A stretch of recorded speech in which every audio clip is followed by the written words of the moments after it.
Baxter, Huh? What's going on?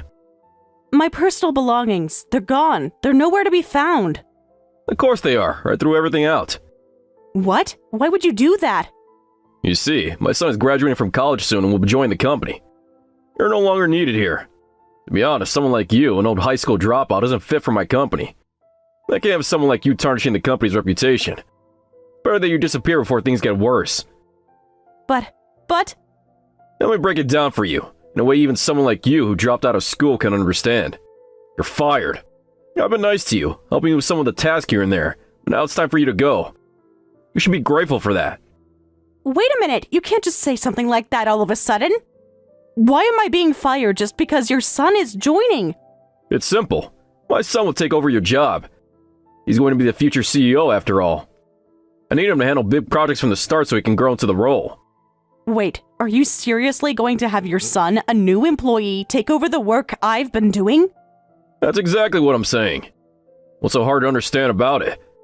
Honestly, a high school dropout like you can't seem to get anything. But that's crazy. How can you just throw everything on him like that?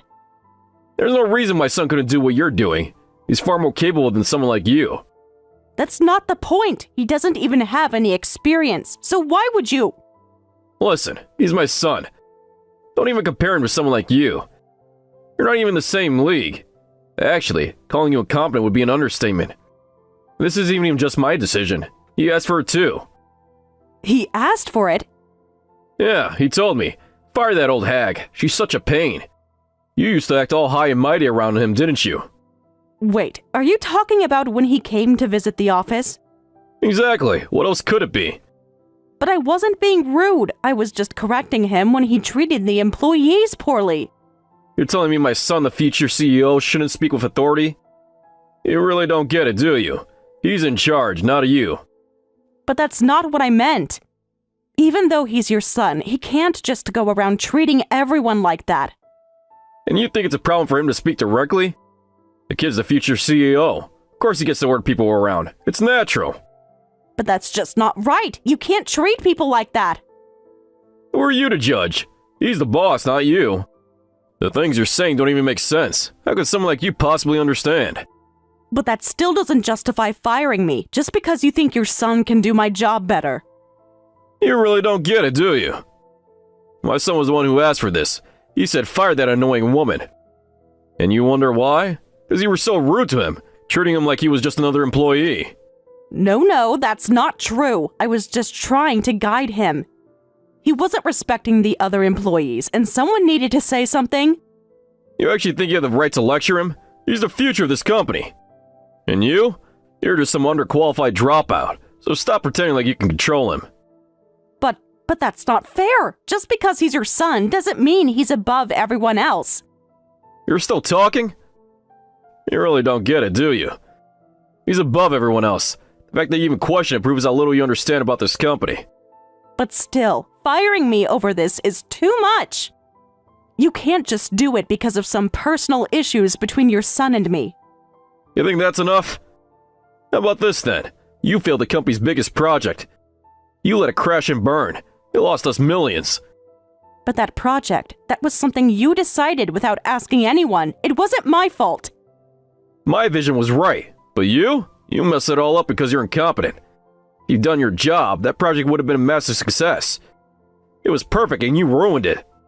So you're saying that you won't take any responsibility for your own mistakes and instead you're just blaming me? If blaming me helps you feel better about yourself, then sure, but everyone knows the truth. You failed and I'm cutting you loose now. No, you're just refusing to admit that it was a mistake. You're not willing to take responsibility for your own failure, so you're making me the scapegoat. You really don't understand anything, do you? It's over for you. I've made my decision. It's pointless to keep arguing, and honestly, you should be thanking me. I kept you here for 20 years despite you being nothing but a burden. Fine, I'll leave. That's right. Goodbye. Now the company's finally free from your useless self. You'll be out of here and we can move forward without dragging dead weight around.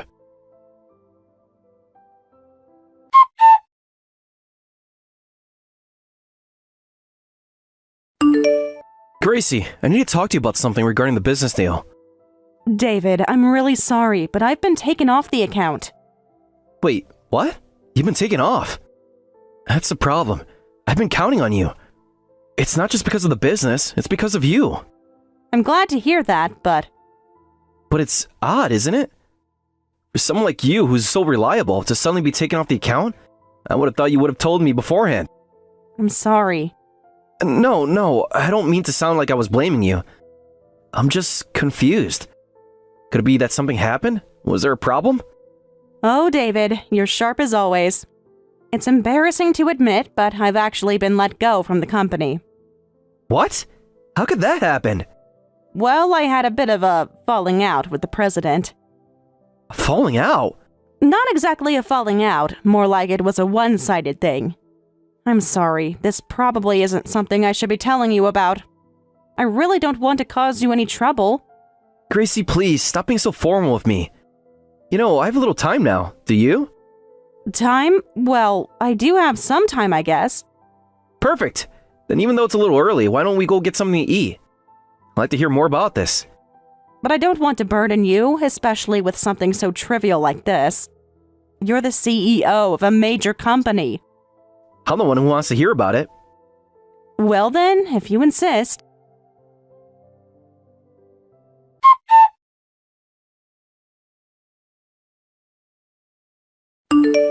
Thank you so much for today.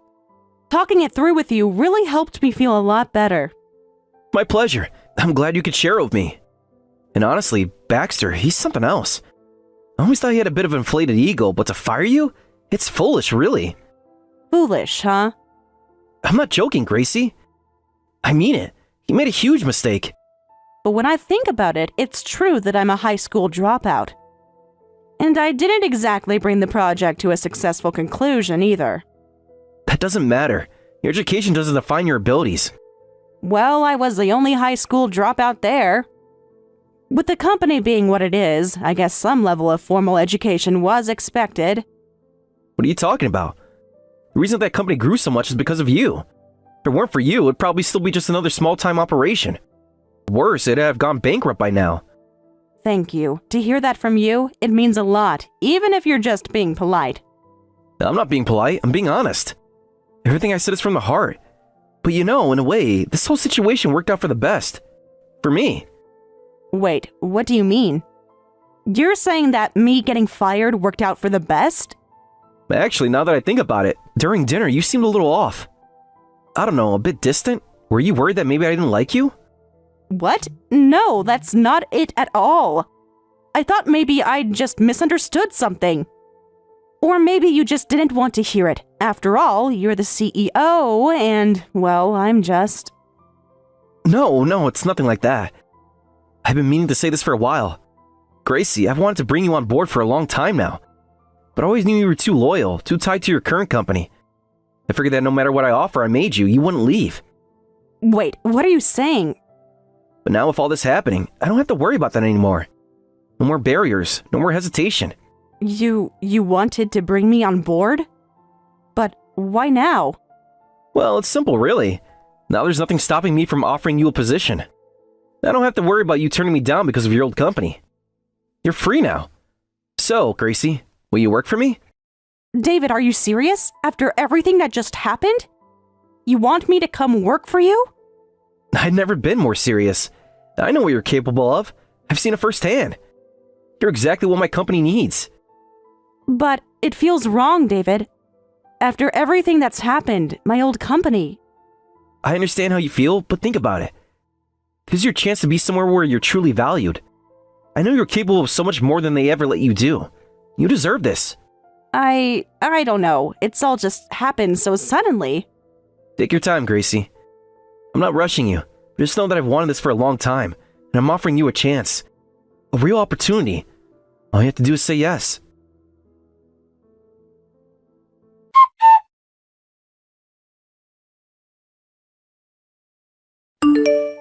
David, thank you for meeting me today. Don't mention it. So, what did you think? About my son, I mean. He's going to be the one handling your company from now on. Well, it's exactly what you expect from your son. He's very much like you. I can see the resemblance immediately. I knew you'd notice. It's clear we have similar judgment, huh? I have no doubt when it comes to judging character. I've been meaning to apologize for this, actually. I'm sure it wasn't ideal having a middle school dropout like that handling your account. Don't worry, she's not with the company anymore. It's all sorted. From now on, my son's the one who will take care of things for you. That's good to hear. His being there will surely make a big difference. I imagine it'll lead to better results for everyone involved. Exactly. I'm glad we're on the same page. That's actually wanted to discuss something with you. I'm hoping we can make a slight change to the contract going forward. A change to the contract? What kind of change? Well, I'd like to raise the unit price a little. It's a bit embarrassing, but my son's been put in charge now, and to be honest, we suffered quite a bit due to that woman's incompetence. She caused us some real losses. Having someone like that on the team can really be a pain. For the sake of both of our futures, it would be good to make some adjustments. You understand, right? If that's the case, then it's actually quite fortuitous that you brought it up. I've been meaning to have a word with you about the contract as well. Oh? What about the contract? We're actually planning to terminate the contract altogether. What? Hold on. What's that? Are you serious? This is a terrible joke, right? It's no joke, Baxter. I mean every word. But why? What's this about? First off, you've underestimated us. Who makes you think we'll just accept your request to raise the unit price? We're talking about the future here, right? Well, what about our future? What benefits are we getting from this? We're not seeing anything on our end. What do you mean, nothing in return? I've been more than fair with you. I made concessions, given you opportunities. And yet here we are, with nothing to show for it. Well, let's talk about that son of yours too. You seriously want him to take over as the point person for your company? You've got to be joking. You really think he's up to it? The kid's barely out of school. You think he's going to handle my company like it's no big deal? You've got no right to talk about my son like that. What's your problem? Just last time you were saying how much he resembled me. Now you can see the potential in him. Yeah, I said he looked just like you. I didn't say he was any good. Frankly, I think he's just like you. Dull and lacking in substance. I wasn't impressed at all. You really think that, don't you? We're not continuing it. I'll terminate the contract on my end. Wait, hold on a second. You can't just end this now. You realize what you're doing? If you break this now, then my company... I know exactly what I'm doing. Don't think I haven't considered the consequences. This is business, Baxter. If it weren't for Gracie, I wouldn't have made it this far. Not you. You and your son can handle your own mess, but I'm done with all this. You're saying that Gracie was the one making things work, weren't you? All this time, it was her doing the real work, not me. Now you're throwing everything away over her. That's exactly what I'm saying. She's the one who helped this business grow, not you, not your son. Fine. You want to make it personal? Then consider it personal, David. Don't come crawling back when your precious little company falls apart. I won't need to. Goodbye, Baxter.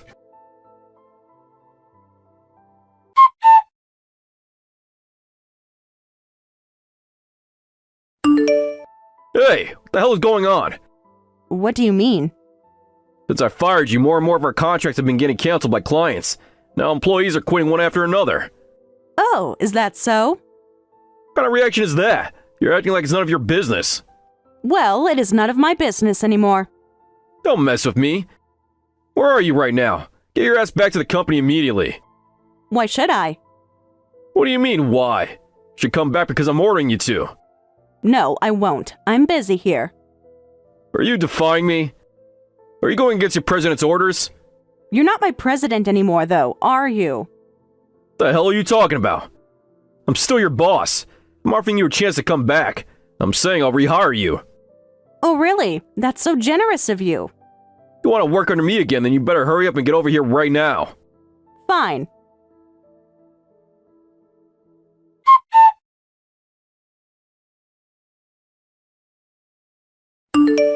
How long do you think you're going to keep me waiting? My time is worth more than yours, you know. When exactly will you be arriving at the company? Pardon? What are you talking about? Huh? Are you stupid? I told you, I'll rehire you. I'm giving you another chance. You not understand what I'm offering here? Yes, you said that if I want to work under you again, I should hurry up and come to the company. So then why haven't you shown up yet?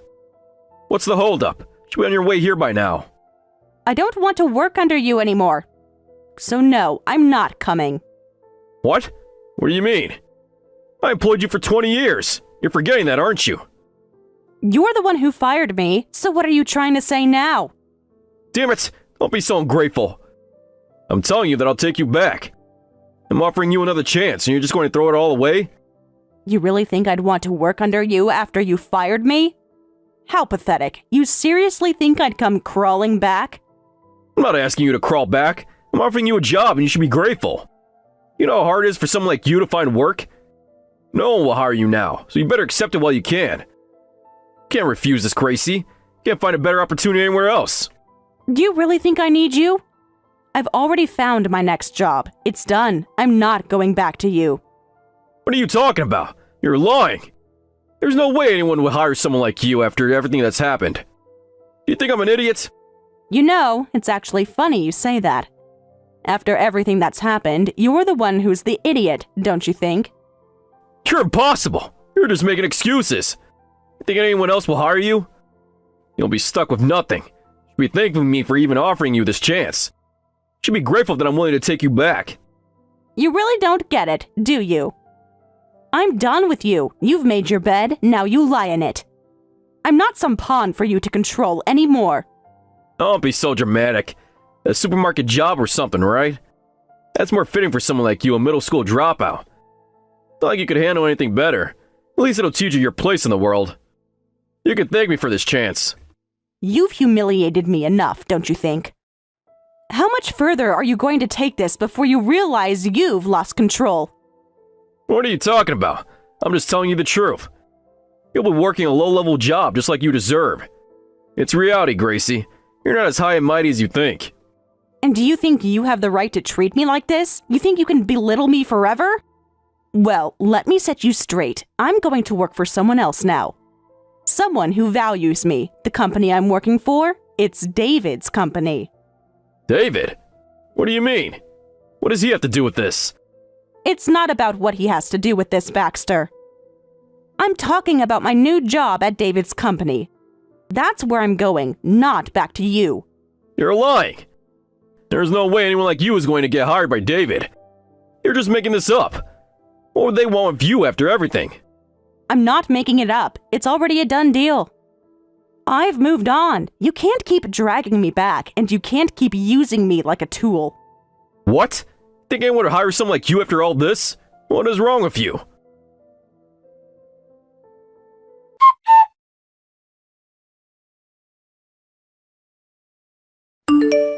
So it was all your plan, wasn't it? From the beginning, everything was set up by you. Huh? What plan are you talking about? I knew something wasn't right. You think you could just do whatever you want? You really think this is all going to work out for you? If something's off, I think it's your mind, Baxter. What exactly are you accusing me of? Ever since I fired you, everything in the company has started falling apart. Do you think this is a coincidence? Or are you telling me that the project I worked so hard on, the one I created, was doomed from the start just because of me? I didn't sabotage anything. Let's get that straight. Then why is everything going to hell? Contracts are getting canceled left and right. Employees are quitting like it's a mass exodus. What's going on? And that perfect project of mine, what happened there? It was supposed to be the pinnacle, the crowning achievement in everything I worked for. You're missing the bigger picture. It's not as complicated as you're making it out to be. There's only one explanation for everything. Oh, and what would that be? You're incompetent. That's all there is to it. What? Are you out of your mind? You've lost it. There's no way that's the reason. You're telling me that I'm the one to blame for everything that's going wrong? Ridiculous. Actually, it's the truth. Why are you so defensive? You think I'm incompetent? I took this company from the ground up. One generation I built into something great. You can't be serious. You're just bitter, aren't you? You can't accept that I'm better than you. And now it's falling apart. You've built your empire, but you're also watching it crumble bit by bit. Isn't it ironic? You don't understand. You don't see the full picture. This is all you're doing. Well, yes, it seems like everything is falling into place because of me. I'll admit that. You planned this from the start, didn't you? You and that man. You've been playing me the whole time. You're misreading the situation. It's not what you think. But if you step back and look at it logically, it's clear. When I was with the company, everything went smoothly, didn't it? But as soon as I left, everything started crumbling. Doesn't that speak for itself? No, that can't be true. There's no way that's true. It's the simple truth, Baxter. You know it deep down, even if you're trying to deny it. When I was in charge, things were fine. The employees respected me. They trusted me. They weren't just loyal to you. They followed my leadership. That's the real reason things have turned upside down now. It wasn't about you being the boss. It was about me. No, that's not it. You don't know what you're talking about. I used to admire you, you know? Back when you were humble, sincere, before everything changed. Once the company started thriving, you let the power get to your head. You became arrogant. You couldn't handle the fact that others might have more influence than you. But what's sad is, you can't even see it. You don't know me. Stop saying things you don't understand. But I do understand, Baxter. You've changed. You've lost sight of what really matters. And now you're trying to blame everyone else but yourself. Power and money, they corrupt. You're living proof of that. You think you could just walk away from all this? You think you can ruin my life and get away with it? You and that man will pay for this. I'll make sure you both regret it. You're already too far gone to realize that there's nothing left for you to do. The damage is done. If you'd owned up to your mistakes, maybe there'd be a chance for redemption. But this, there's no coming back from this. Don't talk like that. You've ruined me. I built everything from nothing and now you've taken it all away. You and that man, you both destroyed everything I worked for. It's over, Baxter. There's no more fight to be had here.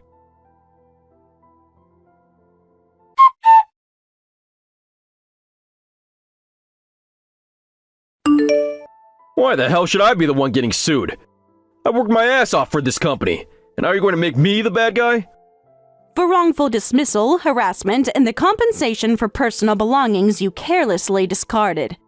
Not to mention the overtime you still haven't paid.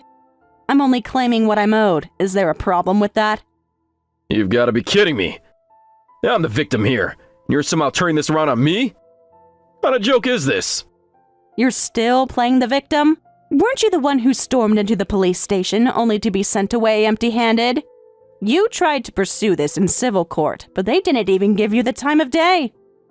It's not surprising, Baxter. All your claims are unfounded. Nothing you say holds water. That's all you can say? This is all your fault. You were scheming with that man from the very beginning. If you hadn't done that, none of this would have happened. I've already said this once. You're the one who's incompetent. You're the one who didn't know how to run this business. Everything that's happening now, it's your doing. You can't blame anyone else. No, it's not true. I mean this company what it is. Don't act like you don't know that. You're trying to twist everything around and make it seem like I've ruined it. What are you really trying to say? No, I'm not twisting anything.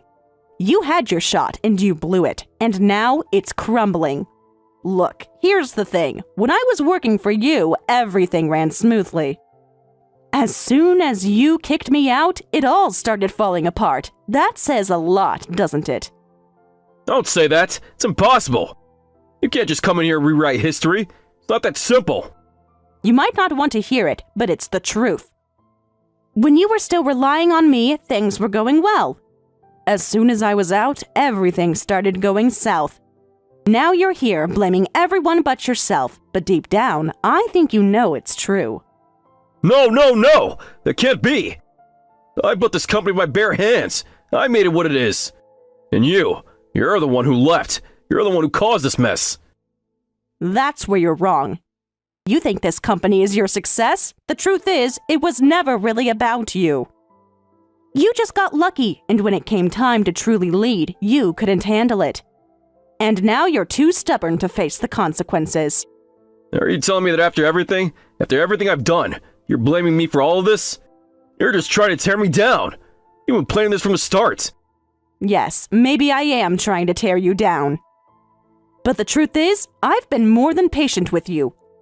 I gave you chance after chance, and you squandered every single one. You've been scheming this entire time, haven't you? Pulling people out of my company, turning my employees against me, and now you're going to sit there and act like the victim? Is that how this is going to play out? You've got it all wrong. It's not scheming when people want to leave a sinking ship.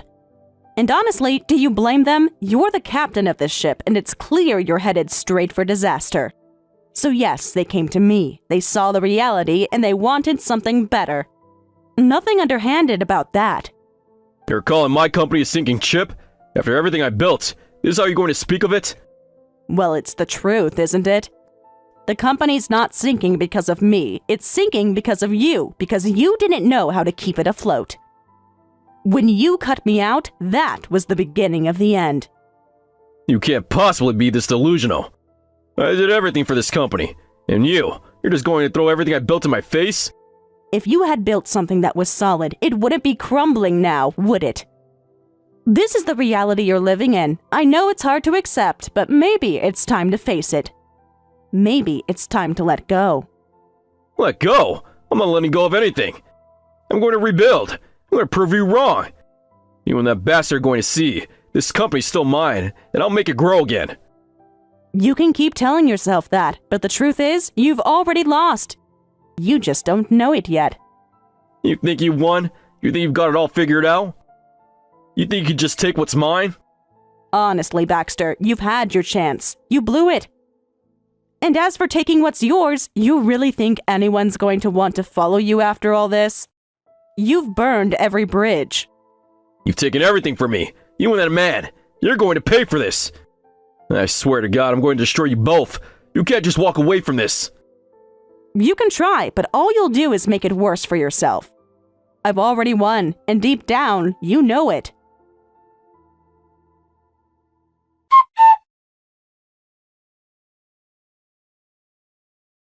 It's all your fault. Because of you, I told you this would happen.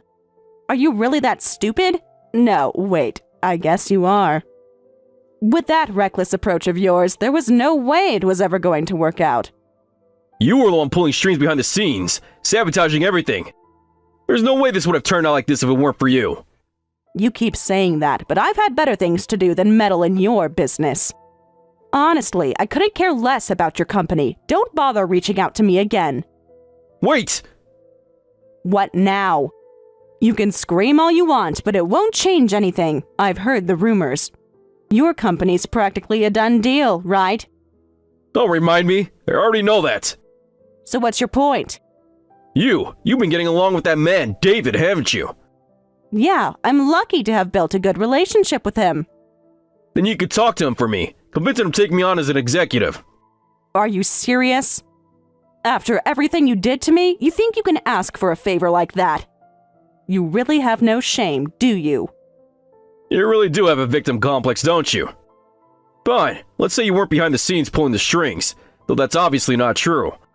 Well, let's pretend for a moment. Even then, the fact remains that you've wronged me. You repaid the man who gave you a chance, the one who took you in, who put up with you for all these years. And now you want me to do you a favor? What chance are you talking about? You really think you gave me some big break? You gave me a job, yes, but it wasn't some kind of grand favor. I worked just as hard as anyone else, if not harder. You think you worked harder than me? I worked my ass off building this company.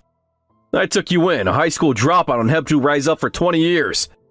And this is how you repay me? By turning your back on me? I wasn't turning my back on you, Baxter. You had your chance, and you blew it.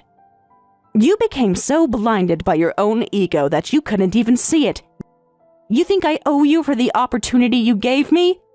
You only gave me that chance because you needed me, but I don't owe you a thing. I gave you everything. You've got no idea what I sacrificed for you. And now you want to act like you've earned it all by yourself? You didn't sacrifice anything for me. You kept me around because you thought I was useful to you. But you were too caught up in your own greed and insecurities to realize that. You're the one who betrayed me, not the other way around. You've got to be kidding me. I'm telling you, David would understand. He's a businessman just like you. I'll be an asset to him. This could work. Oh, I'm sure David would see right through your proposal, just like I did. You really think he'd entertain this idea after everything you've done? You're delusional. Fine. Fine, just tell him for me. You know how he thinks. He'll understand. He'll know that my experience is valuable. I don't think it'll make a difference. And frankly, I'm not sure why you even bother. But I'll go ahead and try if you want. I'm sure he'll make it happen. You'll see. He'll make it work somehow. Yeah, sure, I'll go and talk to him for you. But don't say I didn't warn you. I'll be led into this company. You'll see.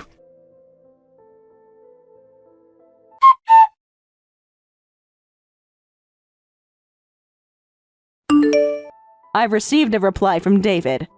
As expected, his decision was quick. Well, it's not like I even needed to ask for the conclusion, but... Let me just pass along David's exact words. He said it's just impossible. Wait, what? Did you really make sure to convey everything properly? Yes, I did. I sent the screenshot exactly as it was. Why the hell would he come to that conclusion? Well, if you want to know why, I'll be blunt about it. I could try to be roundabout and sugarcoat things, but I know it wouldn't make a difference. So here it is, clear and simple. There's no way someone as incompetent as you would ever be hired by anyone who's not a complete idiot.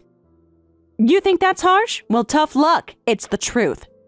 David doesn't mince words, and neither do I when it comes to matters like this.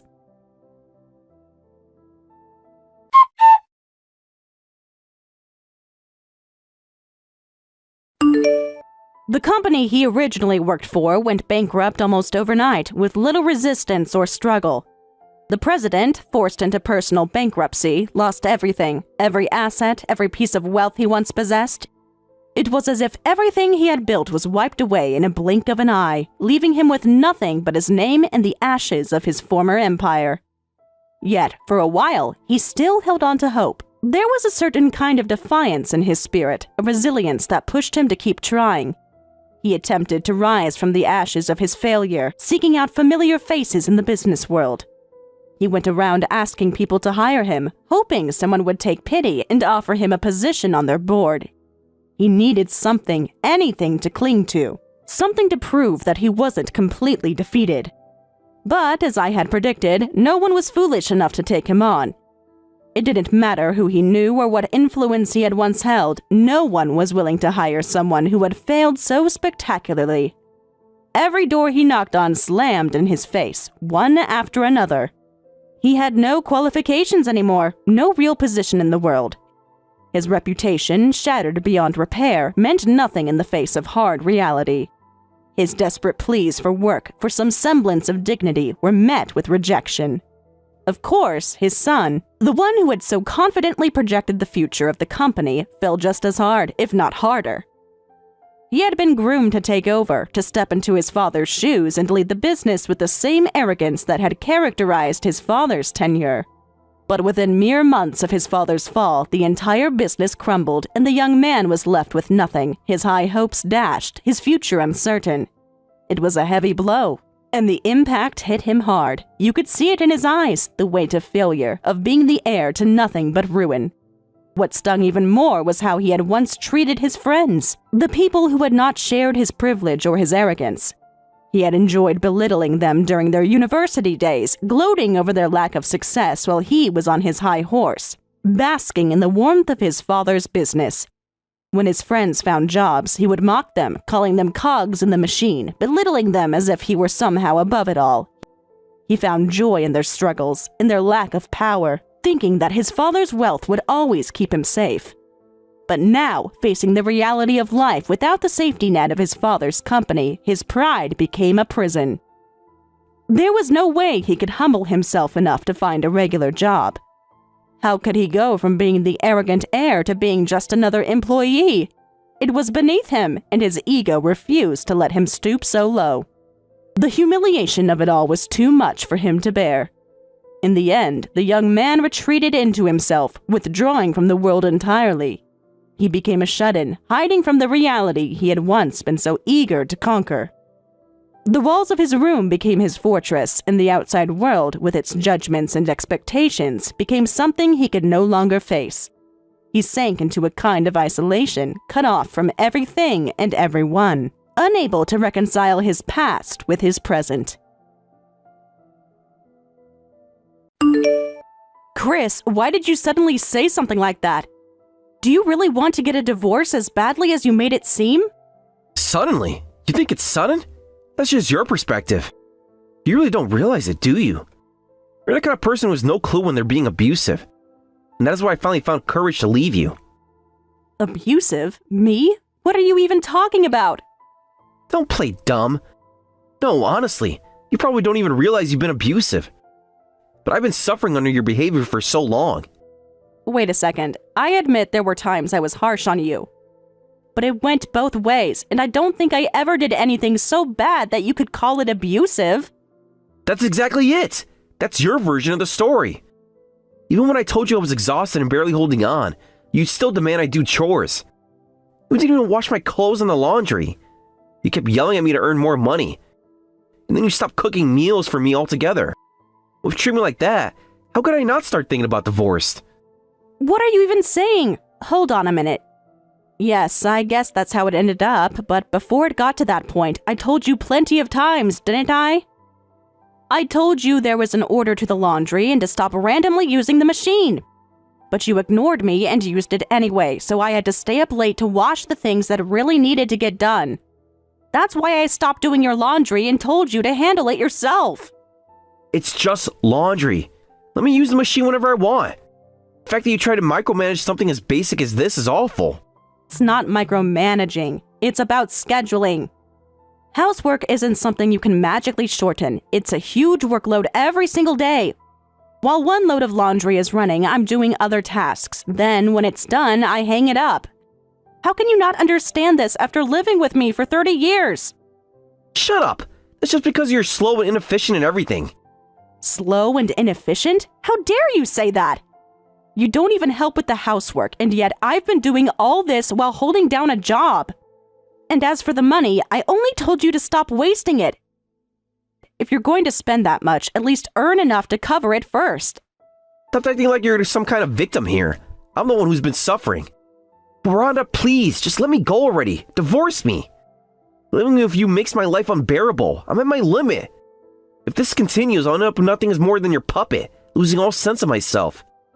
Let me live freely.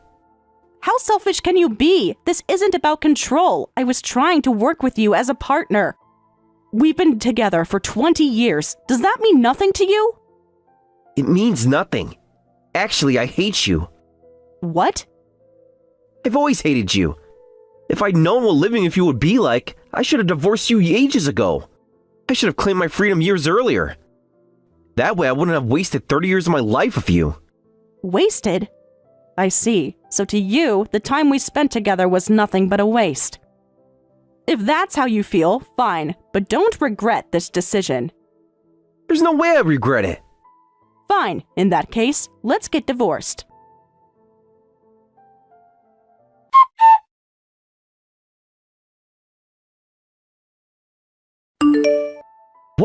What the hell was that earlier? Why were you getting picked up in a limousine? That was, well, just something that belongs to the person who came to pick me up. What? Are you kidding me? Their own. Yes, it's true. It belongs to someone who has been helping me for a long time. They're actually quite wealthy and apparently own things like limousines and luxury cars. That makes absolutely no sense. Rich people don't just go around helping ordinary nobodies like you. What are you even talking about? Seriously, is your head okay? This sounds so ridiculous I don't even know where to begin.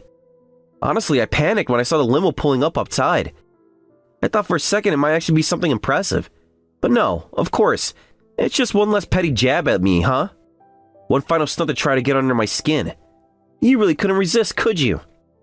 That's a pretty harsh way to put it. Do you really mean it? That there's absolutely no love or care left for me? After all, we've been living together for 30 years. Are you saying there's not even a shred of anything positive left between us? Nope, not a single shred. Looking back on it now, those 30 years were nothing but pure hell for me. Honestly, when I think about it, it's just bad memory after bad memory. Kind of stuff I now want to revisit again. So yeah, get out of my life already. The sooner the better.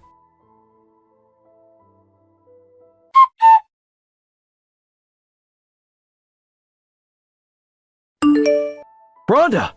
Wow, I have to say you really came through for me this time. Seriously, I'm impressed. You actually managed to do something useful for once. Honestly, if you've been helping all along, maybe you wouldn't even be in this situation. Who knows? Maybe you wouldn't have needed to get a divorce in the first place. What? What are you even talking about? The housekeeper, duh. She showed up today out of nowhere, and I have to admit, I was shocked. At first, I wasn't sure what to make of it. But wow, she's a real pro. She's unbelievably efficient. Doesn't complain and gets everything done without me even needing to ask twice. It's been amazing, honestly. I don't know how I ever managed without her. A housekeeper? I didn't send anyone to your house. What? But she said she was here on your behalf. Well, whatever. Doesn't really matter to me. She told me everything was already paid for, so I'm not complaining. I'll just take it as your way of trying to make amends, huh? A little parting gift to smooth things over. Not bad. Good effort. Wait a second. Doesn't that seem a little suspicious to you? And you're just going along with it without questioning anything?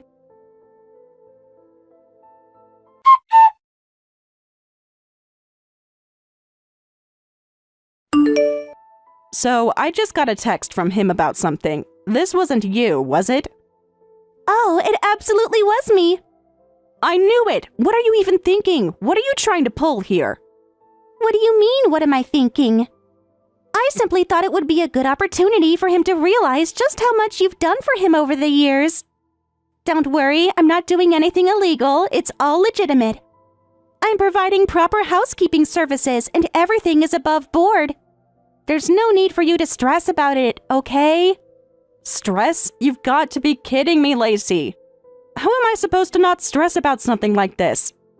You do realize how terrifying you can be when you're upset, right? Oh my, I have no idea what you could possibly mean by that.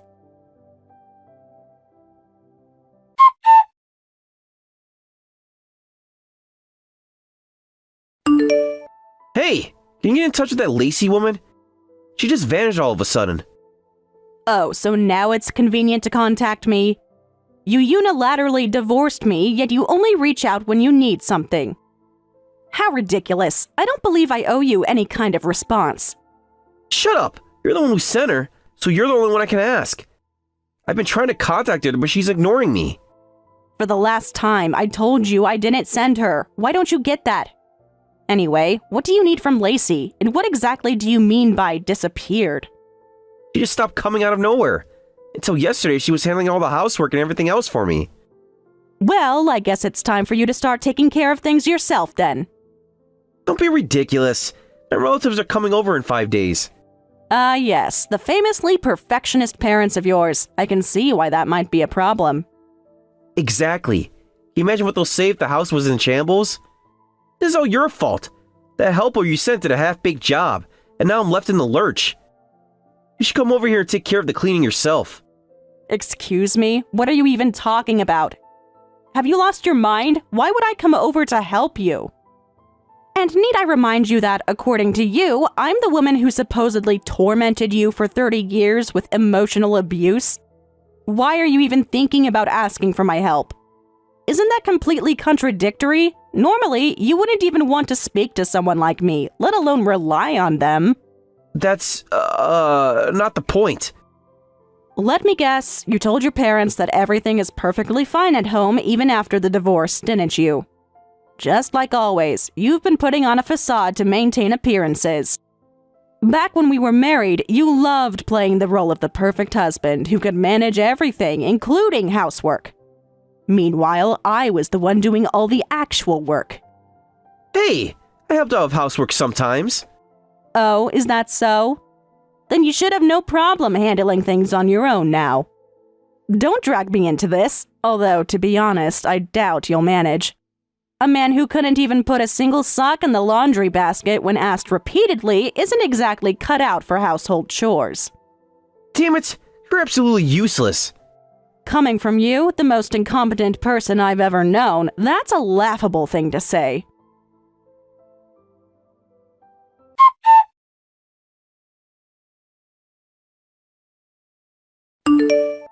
Hey, this is getting ridiculous. You're neglecting your duties. Well, well, Chris, calling it neglect of duty, are we? That's quite the accusation.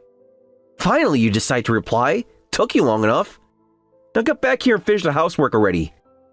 Why should I? My assigned responsibilities are already completed. What the hell are you talking about?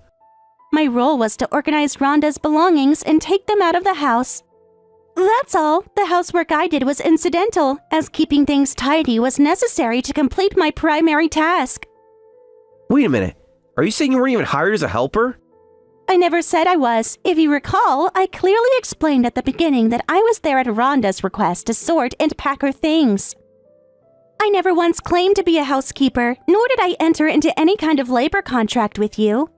So I don't believe I owe you any explanations or assistance. Gotta be kidding me. You have any idea how much trouble you caused me? I believe your relatives are coming to visit soon, correct? Why not simply show them the house as it is? During my time there, I observed that you are entirely incapable of managing even basic household tasks. Why not let them see the truth? I could handle it if someone just taught me how to do it. Oh, is that so? Very well, let me give you a brief lesson in household management. Let's start with laundry. Contrary to popular belief, it's not as simple as tossing everything into the washing machine and pressing a button. What? Isn't that the whole point of having a washing machine? Not quite. While the washing machine does handle the washing and drying processes, there's much more to it. Clothes need to be sorted by color, fabric, and type of care required. Different detergents and fabric softeners are used for different materials. Ignoring these details can ruin your clothes. Can't I just wash everything together?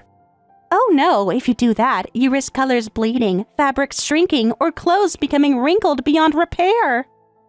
And using the wrong detergent can damage the garments as well.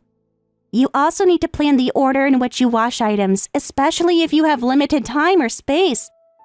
Skipping these steps can cause major problems later. This is way too complicated. And that's just the laundry. We haven't even touched on cleaning, cooking, and the many other aspects of household management. There's a lot more to it than you realize. If it's so much work, can you just help me out a little? It's impossible for me to do everything all at once. It's funny to hear that coming from someone who never even lifted a finger to help before. What's that supposed to mean? When Rhonda asked you to help with small tasks like putting your dirty socks in the laundry basket, it was a reasonable and simple request. Yet you refused and dismissed her entirely. You even called her nagging a form of emotional abuse. And now you expect me to step in and help you with housework? Isn't that the same thing you criticized Rhonda for? No! Housework is supposed to be a woman's responsibility. I'm just not good at this sort of thing. You were the one who said you could handle it if someone explained it to you, weren't you? Well, I've explained the basics. The rest is up to you. Good luck. Wait a second. You can't just leave it like this. I still don't understand everything. Let me clarify one more thing. Household management is about consistency and planning. It's not about doing everything perfectly right away. Start small. Start small? Like what? Begin with one room. Clear the clutter. Make a checklist if you have to. Dust the surfaces, vacuum or sweep the floors. Don't overthink it. What about the kitchen? It's a mess. The kitchen is critical. Start by washing all the dishes. If you've been leaving them in the sink, soak the tough stains. Then wipe down the counters and stove. A clean kitchen is essential if you plan to cook. Cook? I've been ordering takeout. How's that working out for you? Expensive and the portions are tiny. Then learn to cook. Start simple. Scrambled eggs, sandwiches, maybe some pasta. You don't need to be a chef overnight. This all sounds exhausting. It is, but it's necessary. Welcome to the real world. Now, if you'll excuse me, I've got things to do. Good luck, Chris. Wait, don't go just yet. I really need help. Can't you just come back, please?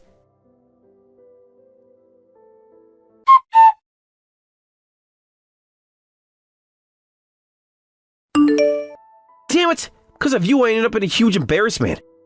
What are you going to do about this? This is all your fault. I can't believe you're sitting there while I'm suffering because of your actions. I can't even show my face to anyone anymore because of you. How are you going to fix this? How can you even look me in the eye after what you've done to me? Embarrassment? What exactly are you talking about? What happened? Did someone say something to you? My parents, for one, said they knew this would happen with you. They were all saying that we could see this coming from a mile away, and they didn't hold back when they were running their mouths. They said whatever they wanted and none of it was good. They went on and on about how they always thought that this would happen. And then my brother and sister. Can you believe this? They brought their kids over, and the first thing that they said was how dirty and messy the house was. My kids were so embarrassed. Even my nieces and nephews started making fun of me, saying they needed to clean up and organize the room. It was humiliating. You know what? It's all your fault. You never bothered to teach me anything about housework before you decided to leave. You'd just taken the time to show me, none of this would have happened. Hold on a minute. I did teach you how to do housework. You forgotten all the lessons I gave you? What do you mean? What are you talking about? I taught you everything you needed to know. I showed you how to use the washing machine, how to clean the house properly, everything. But you didn't listen. You were too busy thinking that you could figure it all out on your own without asking me. You thought it would be easy, that you could just do it if you tried hard enough. But you didn't, did you? You didn't take it seriously, and now you're paying the price for it. This mess is entirely your fault. You're absolutely kidding me. You're saying it's all my fault when you didn't even teach me the right way? You really think that? You seriously expect me to believe that this is all on me? If you'd just taken the time to explain everything properly, I wouldn't be in this situation. I'm not kidding you. It's the truth. I did teach you, but you were too stubborn to listen. You thought you could do everything on your own, and look at where that got you. Don't you dare blame me for your laziness. The fact that you never learned anything isn't my fault, it's yours. And don't even start talking about me being the problem. You're the one who wanted a divorce, not me. You're the one who decided to break this family apart. So don't come crying to me now, pretending like I'm the villain. You have no right to do that. Shut up! You're always talking like you know everything. I hate people who act so high and mighty, like they're always right. You've been nagging me nonstop ever since we got married. It wasn't like this before. When we were dating, you were calm and collected. Once we got married, you started showing your true colors. Started acting like I couldn't do anything without your constant supervision. Do you even realize how suffocating that was? I feel like I've been tricked into this whole thing. I'm the real victim here, and you're just making it worse. You're really just going to keep acting like you've been wronged, aren't you? You've been playing the victim for so long, but I'm done with it. You keep pretending like everything is everyone else's fault, but the truth is, this whole mess was caused by your own actions. It's pathetic to watch, really. You know what? Looking back, spending 30 years with you was the biggest mistake I've ever made. It really was.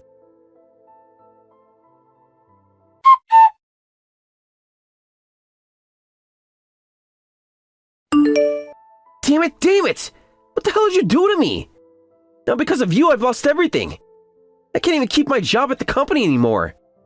I've been completely ruined, all because of the things you said. You were just supposed to be a maid. How'd you even manage to do something like that? Oh, Chris, it looks like the situation was handled properly, and I'm glad to see that action was taken. It's a relief to know that everything's been dealt with. You've ruined my life. Now people at the company are saying that I'm a sexist, that I'm some kind of misogynistic monster, all because of what you told them. You have any idea how bad this is for me? I can't even walk into the office without being judged. You've turned my life into a complete nightmare. Well, isn't that the truth? I made sure to let your company executives know exactly what was going on, so I'm not surprised. What do you mean by that? How'd you even do something like this? Why couldn't you just have stayed out of it? Well, you see, I happen to be a major shareholder in the company. What? Major shareholder? What are you talking about? Oh, didn't Rhonda explain that I'm wealthy? I even arrived in a limousine to pick you up, but you never seemed to understand what was really going on. Wait, was all that true? Yes, it's absolutely true. I understand it's hard for you to believe that someone wealthy would work as a maid, but let me explain. I was originally an investor and made my living through stocks. I had a family, husband, children, but I lost them all in an accident. It was a devastating time in my life. Why would someone like you be doing something like this? Why would you ever choose to work as a maid when you could live off your wealth? Well, my family died in a car accident and I was left all alone. The house felt so empty and depressing that I couldn't stay in it any longer. I didn't know what to do with myself. I needed to do something, anything, to get myself out of this depression. I randomly found a housekeeping service online and thought, why not? maybe I could help someone else while also keeping myself busy. That's when I met Rhonda. You met Rhonda? Yes, Rhonda had just lost her mother, and her father was always busy and hardly ever home. She was left all alone, crying over the death of her mother. I saw myself in her. I couldn't stand seeing her like that, so I made it my mission to make sure she didn't have to feel that loneliness. I've treated Rhonda like my own daughter. She means that much to me. So when you hurt her, it's unforgivable. What you did was completely unacceptable. But why? Why would you go so far for someone else's kid? Rhonda had been struggling in her marriage for a long time. Her husband wasn't pulling his weight around the house, and he seemed to have little respect for the household duties. She was trying so hard to make things work, to keep her family together. But even when things became unbearable, she didn't want to choose divorce. She loved him, and she wanted to stay married to him. She was willing to make things work, even when it was hard. But in the end, things fell apart, and she had no choice. You're talking like she's innocent in all of this. But I was the one who had to deal for nonsense, too. Did you even understand what you were getting into when you got married? Did you go into it with any kind of serious commitment? You were strangers before you got married. There's no way everything could go perfectly. Marriage is about compromise, understanding, and working things out together. But you never tried to meet her halfway. You expected her to change while you stayed exactly the same. That's the problem.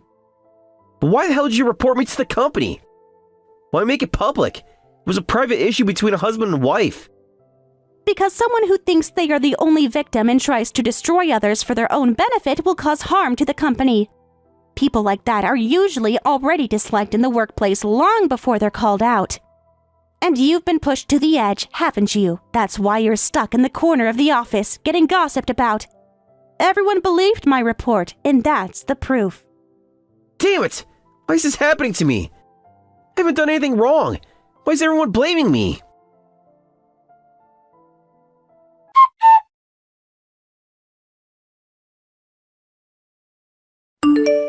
Rhonda, please stop being upset and come back home.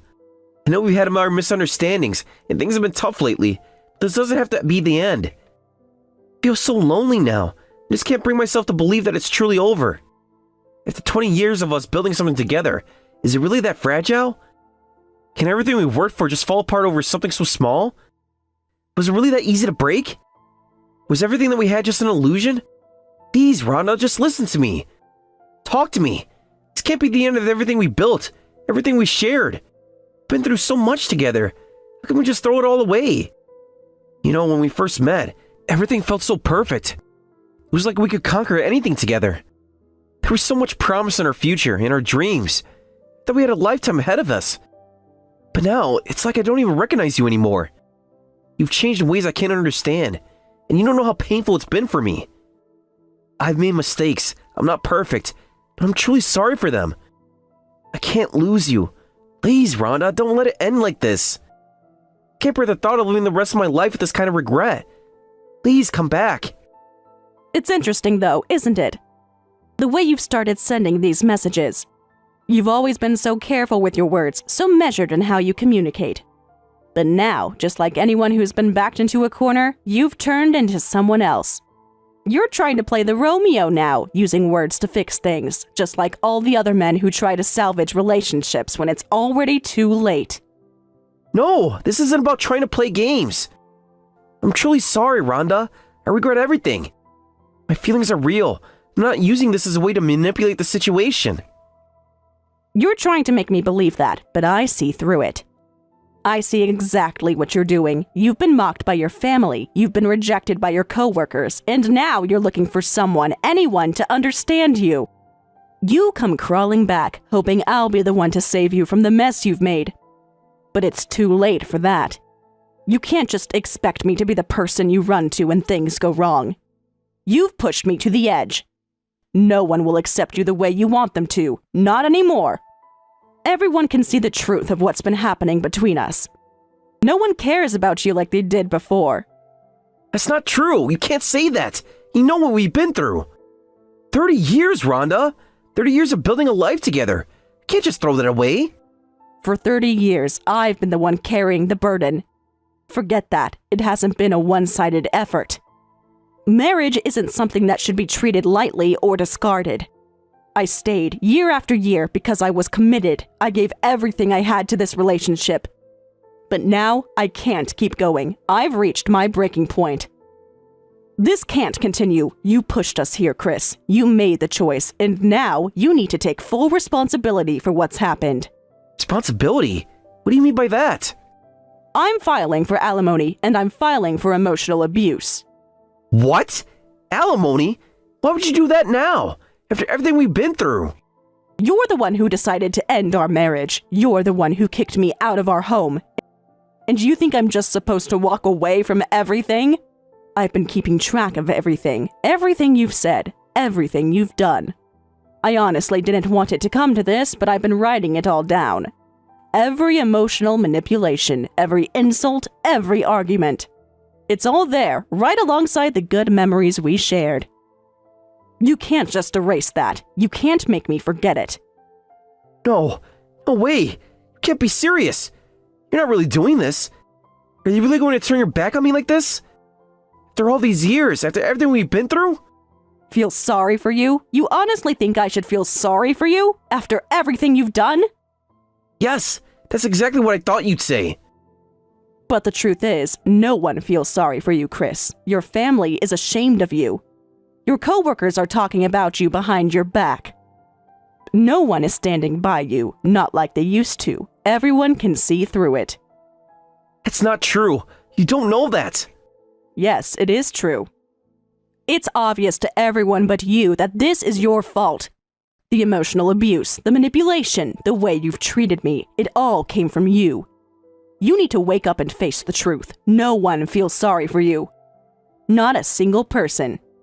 And the only one who refuses to see that, the only one still in denial, is you.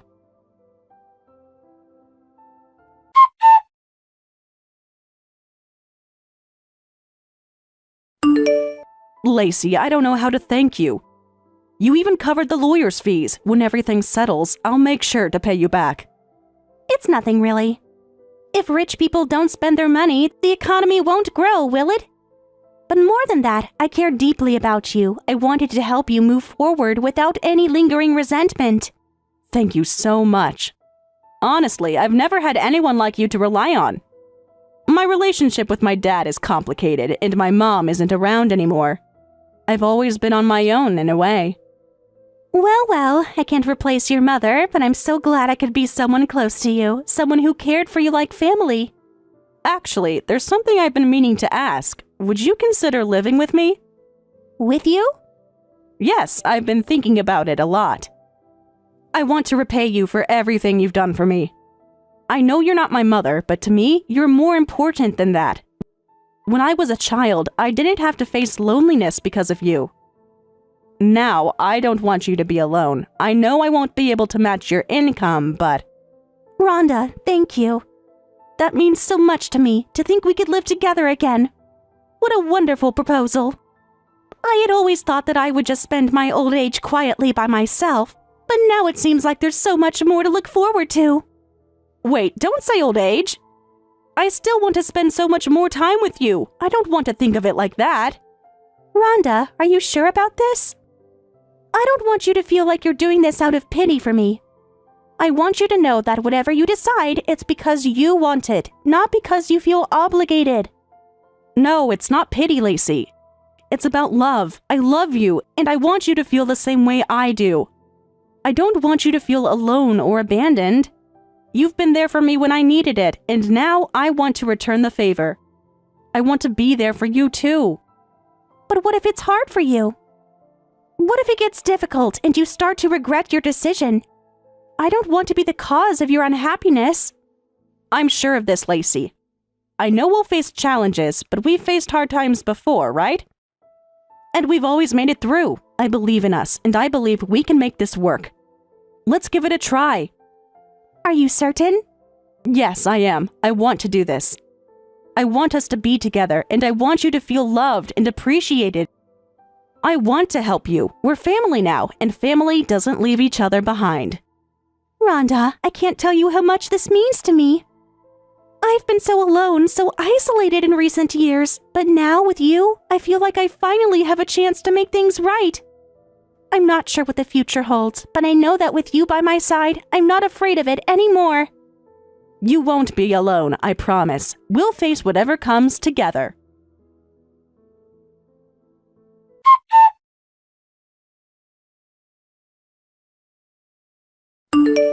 Chris found himself buried in debt, a direct result of the alimony payments he was required to make following our divorce. The weight of these financial obligations was not something he had anticipated when the divorce was finalized, and it became an overwhelming burden that he struggled to bear. This wasn't surprising, though, considering that his income had always been modest at best. There was never much room for savings in his life, and the little he had accumulated over the years was hardly enough to sustain him, let alone cover the financial demands of the divorce settlement. During our marriage, I had always been the one to handle the finances. I took care of everything, from paying the bills on time to managing household expenses. Chris, on the other hand, never really engaged in the financial side of things. He was content to leave all those decisions up to me, trusting that I knew what was best for both of us. Looking back, I can see now that this wasn't the healthiest way to approach things, especially in a marriage where shared responsibilities should have been the norm. However, at the time, I believed it was simply how things worked, and it became our routine. The problem, though, was that Chris never truly learned how to manage money on his own.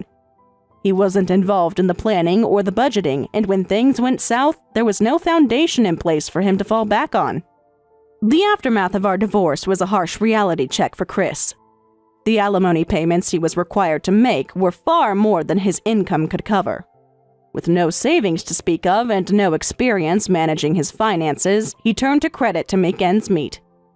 But using credit only provided temporary relief, and it didn't take long for him to realize that his situation was spiraling out of control. Chris had always lived paycheck to paycheck, but now, with this added burden, he was sinking deeper into debt. The stress of keeping up with the payments took its toll on him, and he found himself trapped in a cycle of financial insecurity. As his debt grew, so did his anxiety, and it wasn't just about the money anymore. It was the constant worry of what would happen if he couldn't keep up with the payments. Would creditors come after him? Would he lose everything? Looking at Chris's situation, it was clear that he had never truly understood the importance of financial planning. He was the type of person who lived in the moment, always focused on his immediate desires rather than thinking about the future. This mentality works for a while, but eventually, life throws curveballs, and without a financial cushion or any foresight, things can quickly unravel. Chris's spending habits had always been reckless, driven by impulse rather than thoughtful consideration. He wasn't someone who set aside money for a rainy day, and his lack of financial literacy only worsened the situation. When we were together, I had been the one to manage everything, but after the divorce, he was left to figure it out on his own. And unfortunately, he didn't have the tools or knowledge to do so. As I reflect on everything that led to this point, I can't help but think that Chris's isolation was, in many ways, self-inflicted. His failure to invest in relationships outside of our marriage was something that came back to haunt him. While I had always been someone who valued close friendships and family bonds, Chris didn't put much effort into cultivating meaningful connections with others. His friendships were shallow, and his relationships with his family were strained at best. He never made time for anyone other than himself, and that lack of effort left him alone when things started to fall apart. His isolation mirrored his financial struggles. Both were the result of his inability to think beyond his own immediate needs. And now, as he faces the consequences of his actions, he finds himself with no one to turn to for support. The loneliness he now experiences is a direct reflection of the choices he made throughout his life, and it's hard not to see that he brought it upon himself. As for me, I was determined not to let Chris's problems define my life anymore.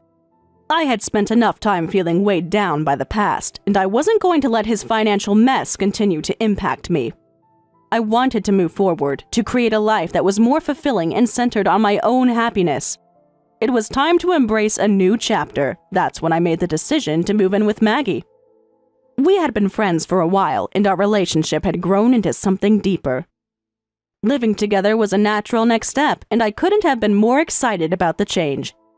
It was a fresh start, a way to leave the past behind and build something new. Living with Maggie has been a transformative experience. The dynamic is completely different from what I had with Chris. For years, I had carried the weight of all the responsibilities in our household. I was the one who made sure bills were paid on time, that our home was kept in order, and that everything ran smoothly. Chris, for the most part, wasn't involved in any of that. He was content to let me handle everything while he focused on his own interests. It was a lonely existence for me. I often felt overwhelmed by the amount of work that needed to be done, and there was little appreciation for all the effort I put into keeping things together. But living with Maggie has changed all of that. We share the responsibilities now, and it feels like a partnership in the truest sense of the word. We cook together, clean together, and take on the challenges of daily life as a team. The difference between my time with Chris and my life with Maggie is stark. With Chris, I always felt like I was doing everything on my own. There was no sense of equality in our relationship, no shared burden. But with Maggie, it's a completely different experience. She's an active participant in our household, and it's such a relief to have someone who understands and values the importance of partnership.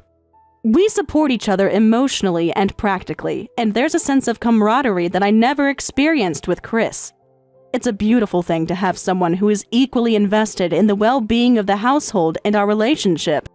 In many ways, my life with Maggie has been a healing experience. I no longer feel like I'm carrying everything on my shoulders. Instead, we share the load, and the burden is so much lighter. It's not just about the physical tasks, it's the emotional support that makes all the difference. We talk about our dreams, our hopes, and our frustrations.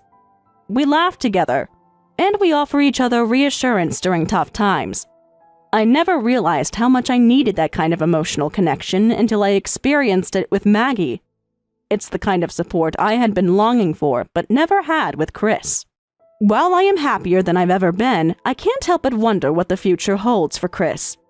His financial struggles are just one part of the problem. There's a much deeper issue at play. For years, Chris lived a life focused on his own desires and needs, with little regard for the people around him. He's left to face the consequences of that self-centeredness, and it's unclear whether he has the capacity to change. He has spent so many years living with a narrow view of the world, and it's hard to imagine him making the necessary shifts to truly change his life. His isolation, both financially and personally, is a result of his own choices. While I feel sympathy for his current predicament, it's difficult to overlook the fact that he brought this upon himself. I've learned a lot throughout this journey, particularly about my own worth. I've come to realize that I deserve a partner who shares the load with me, someone who values the things that truly matter. I've learned that it's okay to let go of people who no longer contribute positively to your life. I've learned that happiness doesn't come from financial stability or material wealth. It comes from the relationships we build and the love we share with those who truly care about us. Living with Maggie has shown me that happiness is possible, even after experiencing pain and disappointment. It's a reminder that life's greatest rewards come from the connections we make with others and the love we give and receive. For the first time in a long time, I feel truly content. And while Chris may continue to struggle with his own choices, I have found a new sense of peace, independence, and belonging. I no longer feel burdened by responsibilities that I once carried alone. Instead, I feel supported, loved, and at ease with the path I'm walking. This new chapter in my life has been more transformative than I ever expected. Living with Maggie has opened my eyes to the many layers of happiness I had long overlooked. It's about the little moments of connection, shared laughter, quiet conversations, and the reassurance that we are in this together. I no longer feel weighed down by the expectations that once consumed me. I am free to be who I truly am, and that freedom has given me the strength to look forward to the future with hope and excitement.